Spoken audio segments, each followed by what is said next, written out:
Hi there, back again. Thank you for joining. Yes, this would be the last one today. Last broadcast. I'll probably be broadcasting again tomorrow at 11 o'clock. I'm not sure if you, how you feel about these Robert Reich videos. I wonder if, somebody would let me know what you think. I've been talking about this for 3 years. This has been one of my hot topics, which is taking money out of politics, because the money influence in politics is killing our country. Very honestly, between finance, money going to finance, and money going to politics, there doesn't seem to be any money left for all of you who need a job. Remember, I did the math. $1 billion is 22,000 jobs at 50,000 per job. Think about it. It's a hell of a lot of money and a hell of a lot of jobs. So now electing a president has become a really big business. Trust me, nobody invests that kind of money unless you're going to get a big return in its place. And I think that it's very possible that since the Supreme Court has overturned or been a little bit more people conscious in the last couple of years, maybe they would look at overturning Citizens United if we were all to have our voices linked together and do something about it. Meanwhile, a big shout out to people who have just joined from Russia.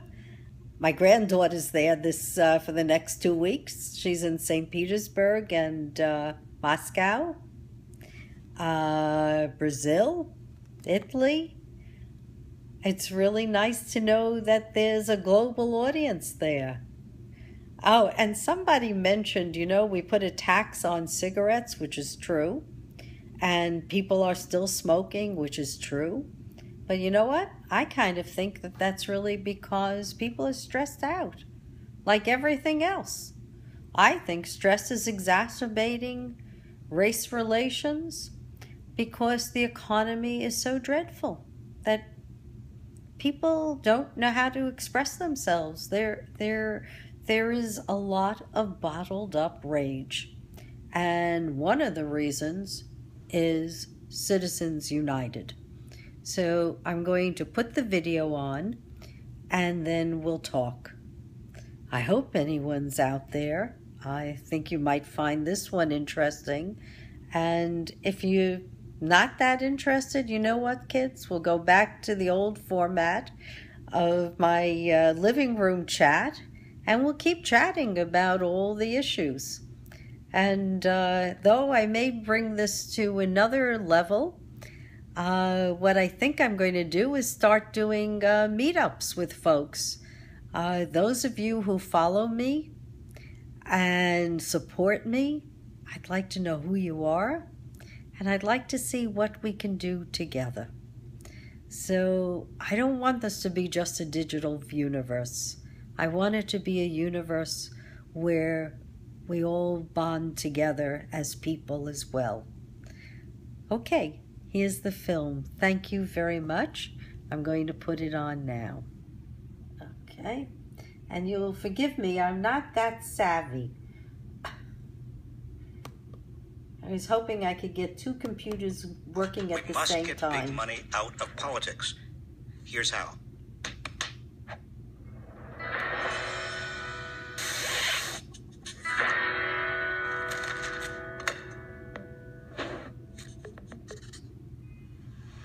Everything we want to achieve as a nation, addressing climate change, reining in Wall Street, ensuring free public higher education, everything else we've talked about in this series and more, rests in large part on whether we're able to get big money out of politics. In the big picture, we know that in the last presidential election year, 40% of all political contributions came from the richest 1/100th of 1%. Just 16,000 households worth at least $110 million each. We know that 2016 will be the most expensive election year in history. This kind of money comes with strings attached, tax favors, subsidies, bailouts, and quiet promises not to act in the public's interest, but in the moneyed interests. It's a broken system that needs fixing.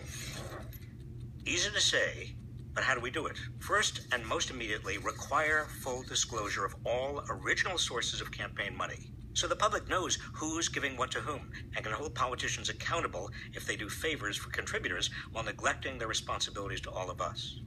If Congress won't enact such a law, the Federal Election Commission has the power to do it, and the Securities and Exchange Commission should do it for public corporations.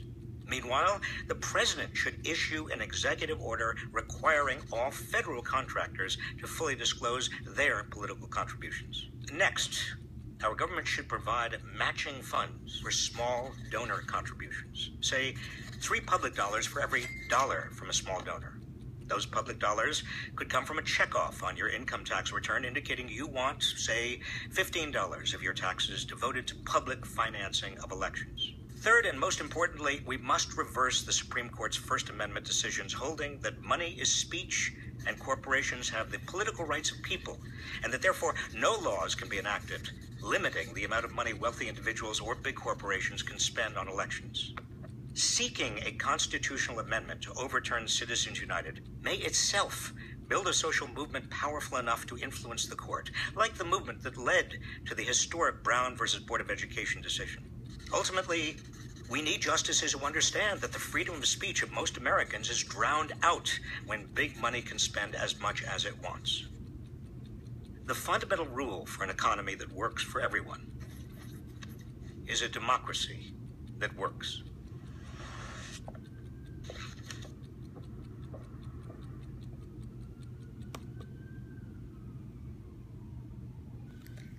Okay. So we've seen the 4 videos that they recommend that we see. Move On recommends. My preference has always been it's the economy. It's all about the economy. And until and unless we band together as people, we're not going to change the economy. I think that we can write letters until we're blue in the face, and that's not going to work. People write letters. I don't think that people in Congress at this point in time, when they're busy hustling money, have any time to look at the people or the people's business. Doesn't matter anymore.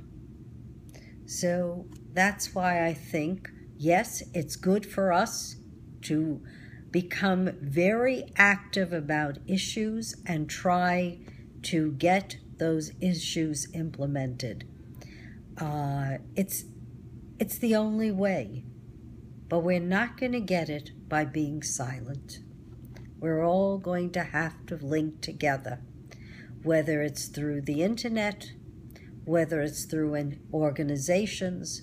We have to be able, it seems to me, to agree on certain issues that we all want to see implemented in our society so that we can survive as a people. We don't want to go anymore. How low can you go? Because too much money's going into politics and not enough into the economy. So I'm hoping that by doing broadcasts, by being on Twitter, by writing my blog, by going to blog her conferences, going to conferences on government, bringing you whatever I see, that somehow together we can change the world, our world. I have solutions. I don't know how to get there without you. So, hope you help me. Hope you're listening. And let's see what we can do. I think that these 4 items were very important. I would add financial reform and corporate tax reform to them. But if there is a hint or a smidgen of opportunity to get any one of these ideas implemented so that we can start on a path to a better way of life, I'm all for that. I just want to see people being employed to their fullest capacity and being educated so that they can continue to learn throughout their lives and they become contributors to society as well. So thank you for listening, guys and women. And I am an advocate, and I want to continue to do the next right thing, whatever it is you think it is. Take care and have a great day. Bye now.